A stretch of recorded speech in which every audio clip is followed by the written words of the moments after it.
Hi guys, welcome back to the Non-League Show on the Football Nation podcast. What a weekend of football we just had. And we're going to cover a few of the topics in this episode, from the top of the table to the first relegation to be confirmed. And we're going to start with the first relegation to be confirmed, which is Scunthorpe. And honestly, it's been coming all season. They haven't ever really got going, and you've got to feel for their fans. I think the fact that not long ago, less than probably 15 years ago, maybe less, I think, they were playing championship football, and that's a downturn of a club living beyond its means and poor management and just bizarre goings on behind the scenes as well as on the pitch has seen them plummet down the leagues, and back-to-back relegations means that next season they'll be playing in the National League North. And I do feel for their fans, because it is the fans that feel the brunt of this. The players can leave and get another club. The manager can leave. And the owner has got to do his bit now to get them back to the National League at the first time of asking. He's got to bring in the right people. He's got to bring in the right manager. He's got to bring in the right. He's got to back the manager in the transfer market. But National League North is a very difficult league to get out of, and they're going to have to really perform next season, because they'll be playing the likes potentially of Chester. And it hurts me to say this as a Wrexham fan, but Chester look a very good team at the moment, and it's not going to be easy for Scunthorpe. So my thoughts are with the fans. I know it's disappointing time, but support them. You support the team through thick and thin. I would say some of their fans probably haven't covered themselves in glory on social media, but that is the same with all football clubs. But still, fingers crossed that you bounce back next season. I'm not one of these people who hold grudges or look at what certain fans say on social media and then despise a club. Scunthorpe are a football league club for me. They always will be. Same as Wrexham, same as Notts County, same as Chesterfield. In my head, will always be teams that should be in the football league. But right now, none of us are, and it's about time we all start to bounce back. But let's move to the other end of the table and to the big game of the weekend. If you wanted, right, so this game's on TV, it's on BT Sport. If you wanted an advert for non-league football to show the world what this game is about, what the game that we all love is about, you really couldn't have asked for anything better. It was sensational. After Friday, from a Wrexham's fan point of view, we lose 3-1 at Halifax, and we were dreadful. I mean, the worst performance of the season, right? We didn't have the legs. We didn't close players down. Ben Foster looked a bit shaky in goal. Two of the goals at least he conceded, he should have done better with. He got beat at his near post, got wrong-footed by a scuffed effort. The midfield didn't protect the back line, and Paul Mullin up front was absent the majority of the game. Elliot at least got a good goal, but then didn't do anything else for 90 minutes. And honestly, I came away from that game thinking, this game on Monday now, not only is it massive, not only is it the biggest game I can think of off the top of my head for the 30 years I've followed Wrexham, but it's a game that I now genuinely am concerned that we're going to lose. And Notts County, they are for me, let's get this, Notts County are the best footballing side in the league. The way they pass and move is superb. On the ball, Notts County are the best team in the league, bar none, because Williams has drilled into them that possession is king, and they've got players to do it. Matty Palmer, Rodriguez, Jody Jones, Bostock, they're all very good on the ball. Whereas Wrexham are a much more balanced team. So they're probably, I would say, a little bit more switched on out of possession. And I would say we can attack in various ways. And I'll explain what I mean. Notts County, for all of their attacking prowess, didn't create a clear-cut chance that didn't come from a set piece the entire game yesterday. There's not one person who walked into the racecourse yesterday thought that would happen. Macaulay Langstaff is the record-breaking goal scorer. You would expect him to have had a chance. He didn't get a kick at a ball for 90 minutes.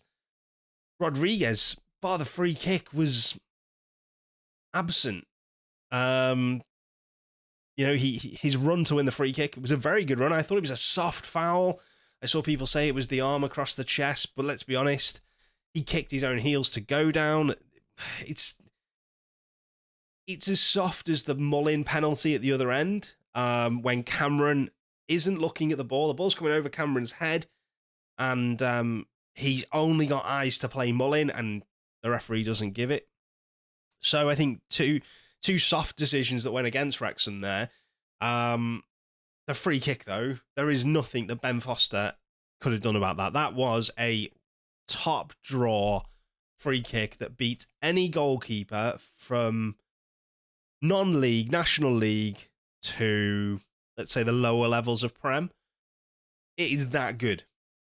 And it's really central. So the problem, and that's why I think it's that good, because it's so the ball was so central that it meant both corners were on offer. Now, Foster's gone to cover one side, the wall covers the other. The wall doesn't jump. That is the big criticism of it, obviously. But, that's nitpicking. It really is. We've then got the offsides in the first half. BT Sport, made a point of mentioning it.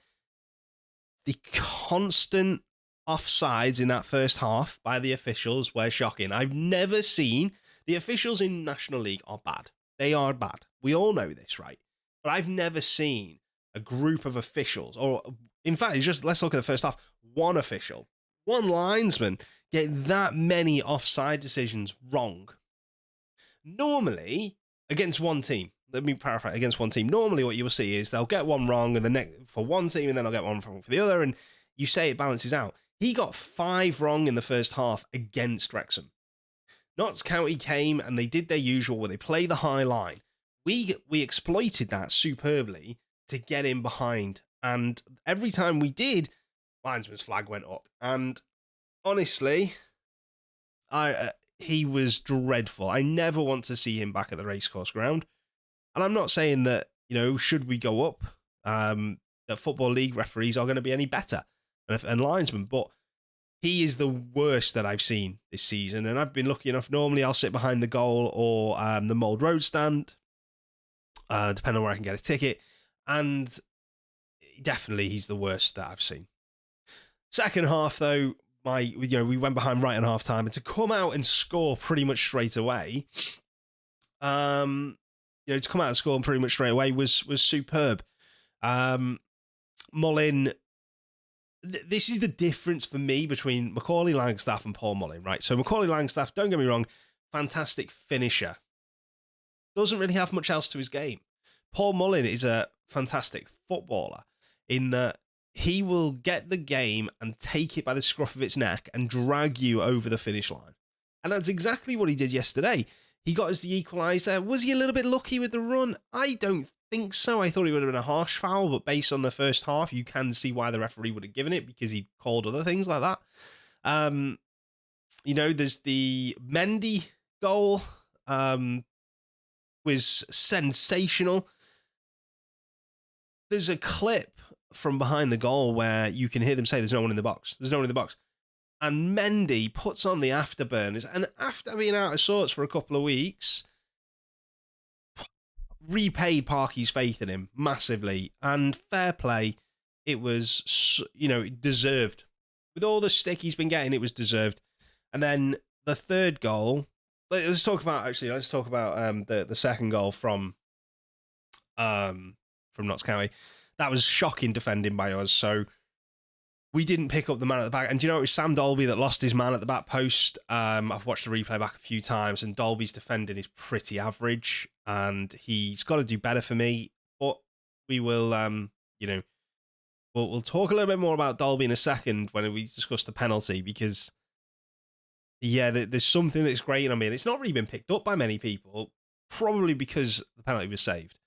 But the third goal for Wrexham, Notts County worked so hard to get back into it, and then for O'Connell to do a chip and chase. I mean, that you never see in football, but in rugby it's so common. And O'Connell with a chip and chase down the right-hand side. The defending from the Notts County centre-back, just stick it out. Put it out for a corner. Get the ball out.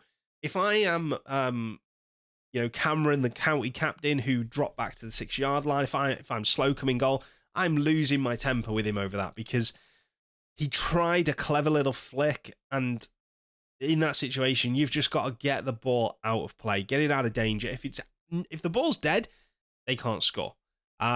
Instead, he flicks it, he falls to Mullin, laid a square ball to Elliot Lee to make it 3-2, and that's how it finished, luckily.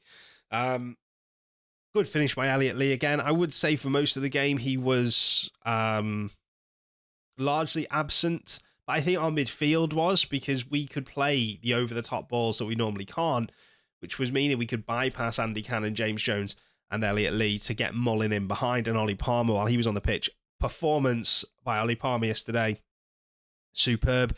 I've said it time and time again. He hasn't looked fit this season, but I think yesterday he put a really good shift in it. You can see when he's up for a game because he's sprinting him out from minute one, and you can see when he's not quite up for a game because the effort isn't sometimes there with Ollie.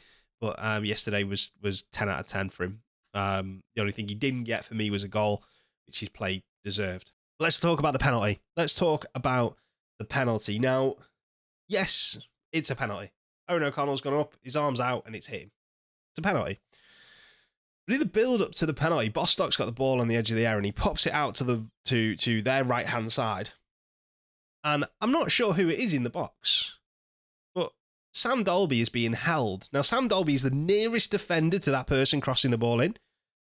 And because he's being held, he eventually goes to the ground. He can't get out to block the cross.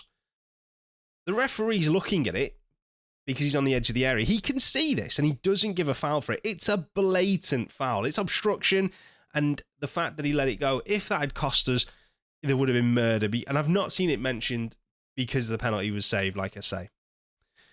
The penalty, however, it was a poor penalty. It's not in the corner. It's it's a savable one for a goalkeeper. Don't get me wrong, any save from a penalty is superb. But there are penalties which are savable and the penalties which aren't.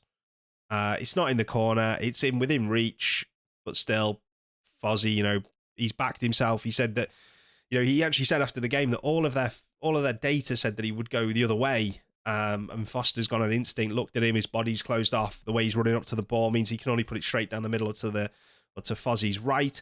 And fair play. That's the experience that Ben Foster has brought into this team. That's what we need to get us over the line.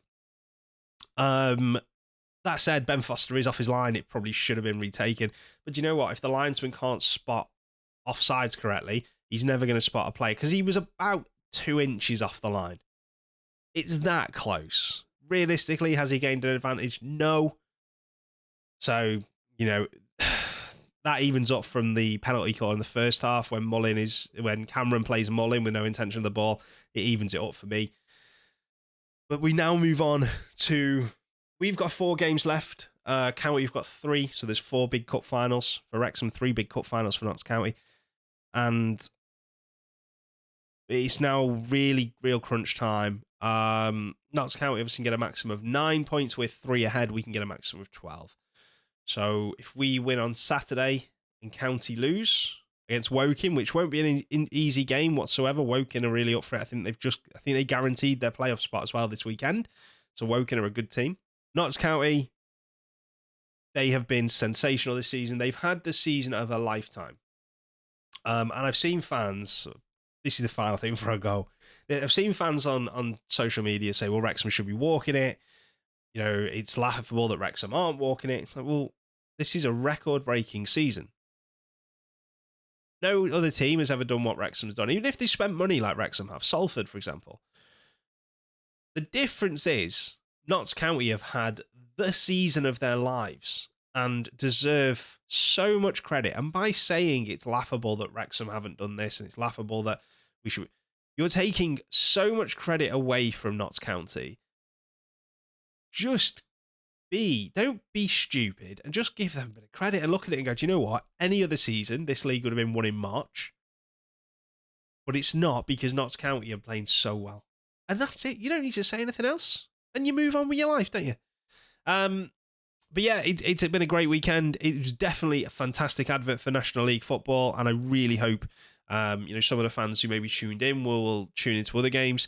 We, I believe... are on. So Wrexham are on TV lunchtime on Saturday. Notts County are actually the late kickoff on Saturday. And then our Boreham Wood match is on TV as well. So I think BT are kind of expecting that one to be the one where we win the league. That's been moved to 6:30 on 6:30 on the Saturday because of the FA Cup. Anyway, thanks very much for watching, guys. Let me know what you think in the comments. When do you think we're going to win the league? And what I'd like to know is, who do you think should stay and who should leave Wrexham or Notts County in the summer to free up some space and to bring new faces in? I'll see you all soon.